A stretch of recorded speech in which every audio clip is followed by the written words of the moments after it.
کمرہ جماعت میں طلباء کی عدم دلچسپی کے وجوہات۔ ہمارا روایتی طریقہ تدریس طویل دورانیے کے لیکچرز کے فرسودہ طریقے پر مبنی ہے۔ طلباء کے لیے اتنے طویل دورانیے تک توجہ کا ارتکاز ممکن نہیں ہوتا۔ پہلے وقتوں میں جب عمومی جبری تعلیم کا رواج نہ ہوا تھا اور تعلیمی رجحان اور دلچسپی رکھنے والے ہی تعلیم حاصل کرتے تھے، تب لیکچرز پر مبنی طریقہ تدریس مفید نتائج دیتا تھا۔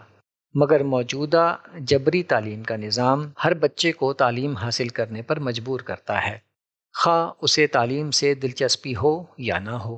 اس صورتحال میں یہ غیر دلچسپ انداز تدریس بے حد مشکلات پیدا کرتا ہے۔ اس کے ساتھ مضمون بھی اگر غیر دلچسپ ہو تو طلباء کی عدم دلچسپی میں مزید اضافہ ہو جاتا ہے۔ ان کی بیزاری کا اظہار کمرہ جماعت میں ان کی شرارتوں، نظم و ضبط کی کمی اور استاد کو پڑھانے سے ہٹانے کی کوششوں کی صورت میں سامنے آتا ہے۔ یہ دراصل ان کا احتجاج ہوتا ہے، مگر اس کے نتیجے میں انہیں ڈانٹ ڈپٹ اور سزا کا سامنا کرنا پڑتا ہے۔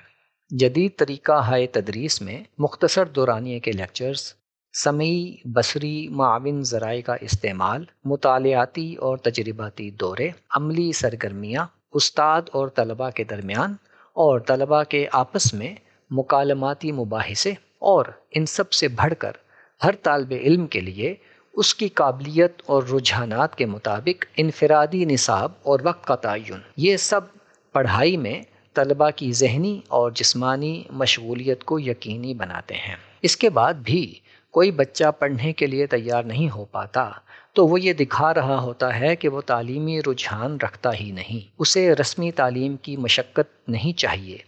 ایسے بچوں کو ان کی غیر تعلیمی صلاحیتوں کے مطابق کسی ہنر، کھیل یا کاروبار وغیرہ میں مہارت حاصل کرنے کا موقع دینا چاہیے۔ تعلیمی میدان ایک پیراڈائم شفٹ کا متقاضی ہے جس میں پہلے ہی بہت تاخیر ہو چکی ہے۔